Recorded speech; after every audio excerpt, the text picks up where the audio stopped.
Marc Wolf, who is going to speak to us about the Roundhouse, which is our sustaining sponsor of this event. Is Marc available? All right, please join me in welcoming Marc.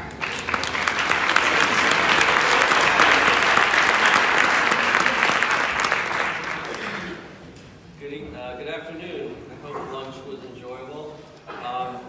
Thank you all for inviting me to speak about the Roundhouse. I'm the executive director at Mountain Top Arboretum, which is a botanical garden in the Catskill Mountains. But today I'm here to talk to you about the Roundhouse, which is in Wilton, Connecticut, and specifically about the native designed by Darrel Morrison. Most of you know Darrel. He was the keynote speaker at the conference earlier this year. He's taught at the University of Wisconsin at Madison, where he also designed the native plantings around the Arboretum there. He was the original designer for the native plants at the Lady Bird Johnson Wildflower Center in Austin. He's taught at, in addition to University of Washington in Madison, he's taught at University of Georgia, George Washington University, Conway School of Design, Columbia, New York Botanical Garden, where I studied with Darrel, and then ended up working with him on a few projects as his field assistant. One was at New York Botanical Garden, the Stone Mill. He also designed, and I worked with him on the native flora garden right here. That's inspired by the Pine Barrens. And this planting. The house is quite extraordinary in and of itself. It was designed by architect Richard Foster in 1968. This photo is by Yulin Bond, and there are other photos in this presentation by me, by Rhea Tully, Rhea and Judd Tully are the owners of the home, and Darrel sent me some photos too. I do want to talk about Rhea just briefly. Rhea is really an equal player in this project, and there she is. She's got a poodle on a leash and a trowel. And that's how she ran around. And she literally was planting with us, working with us, weeding when we weren't there, and calling the nurseries and demanding why they sent a cultivar when she had specified stray species.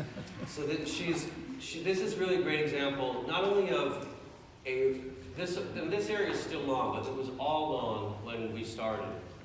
So this project is a great example of what a homeowner can do instead of lawn, but also the dynamic between the designer and the client that I got to witness. And then the client can take the learning she does if she's got a very communicative, good designer, and then teach her neighbors along the way. So the Roundhouse is located in Wilton, Connecticut. It's 60 miles about northeast of Brooklyn, Zone 6B. It's 4 acres of property, and the topography is rolling hills, it's former farmland, and there are still some wooded breaks between the properties. Now, here's the Roundhouse. Oh, there's a pointer here. Here's a Roundhouse in the lower right. And you can see the large houses around with mostly lawn. And note that this driveway this is the driveway that goes out to the road between the properties of these two houses. I only have 10 minutes, so I'm moving through. So again, that's lawn. This was lawn when we started. And Ray hired Darrel in 2013 to redesign for native plantings. This is Darrel's meadow design for the area. Here's the house. There's a pool off here. There's a pond here. Here's the parking area, and the driveway's going south here. There are long views this way over old fields, and there's the hilliness creates this bowl-like feature that you have a view off towards a lake that you'll see soon. And so now you see these are existing wood border, old fields that are now planted with shrubs and mowed annually, and these sort of sweeps of wet meadow plantings, mesic plantings, and then dry mesic here with down this well-drained slope. And here's Darrel by himself, seeding by hand. This is a view from the house, and then you can see the lake in the background. This is after a year. Again, there's the lake in the back, and you can still see all this lawn of the neighbors. Here's a little corner of the pool, and I just want to point that out for the next slide, that we're just moving slightly further up the hill, and you'll see that it doesn't have to be a curvilinear, natural, flowing line. It can reflect the hardscape, and it can reflect whatever the aesthetic is. Here's the sharp line of the lawn, and then grasses, and behind that. This is a picture Darrel sent me. Darrel never sends me pictures of things in bloom. It's always, he's always looking at larger things. So here, I think he sent me this. Here's this is all planted, this is seeded. I have a feeling this is probably big blue stem and Indian grass. There's a shrub border here, and I chose this, and I think he sent me this, because it really shows the drift of species that is really foremost in Darrel's design. And the drift is the dominant movement of a species through the landscape. And here you see this, the species will go away when the conditions are less right. Other plants will move into their own drifts, and it creates this natural rhythm and dynamism in the landscape. He always liked to point this out to me, Rhea, and anybody else that visited. This is all old field that's coming back in naturally. And it's the view from the house. And it's just mowed once a year, but you'll see he's always pointing out to us, here's a drift of sweet fern, here's a drift of grasses, here's a drift of goldenrods in the background. And he uses this, and he's really, I see him talking to Rhea about it and her getting it.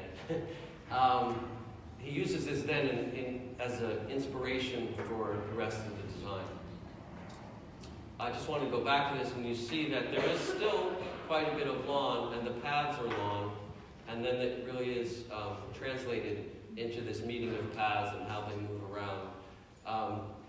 I know Ray's been working on organic lawn care. I think it's gotten better than that, but and she's actually told me that recently she likes the lawn is too nice.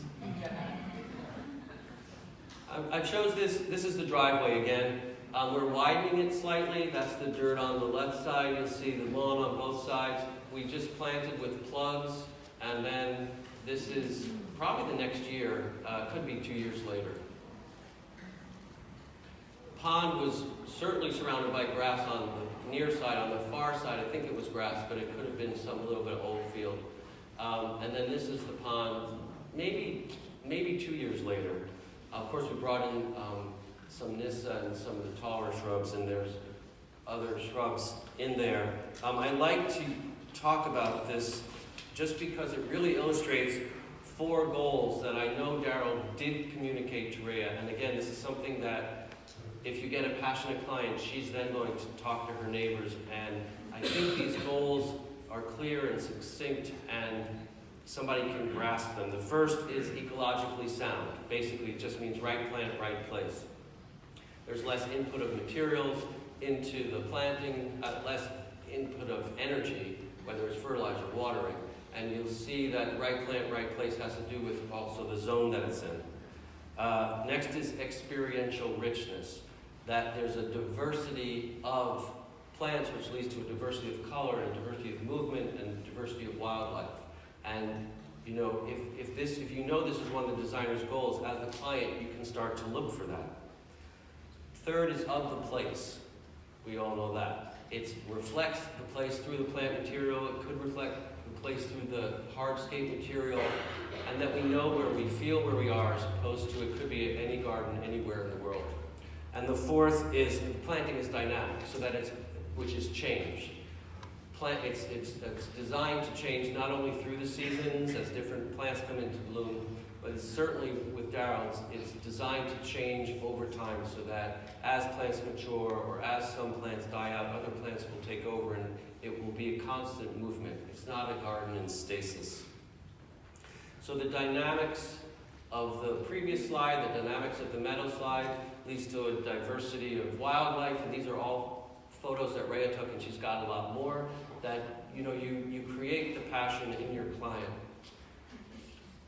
I Just really briefly, I want to talk about 2 small garden rooms that are very close to the house. Again, you can use native plantings in smaller areas. It's a little more difficult, but it can be done. This is a sunny, well-drained slope, and planted with mostly grasses and some forbs, meadow-type forbs. It's just beautiful against the architecture of the house. This is directly on the other side of the house, maybe 20 feet, 30, 40 feet away.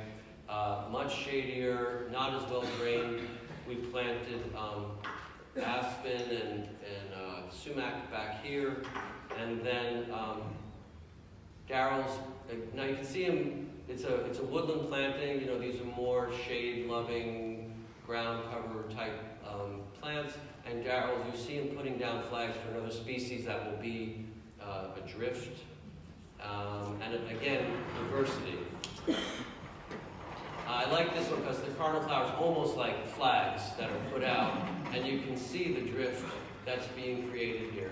I think Rhea took this photo too, so her eye's on these things now.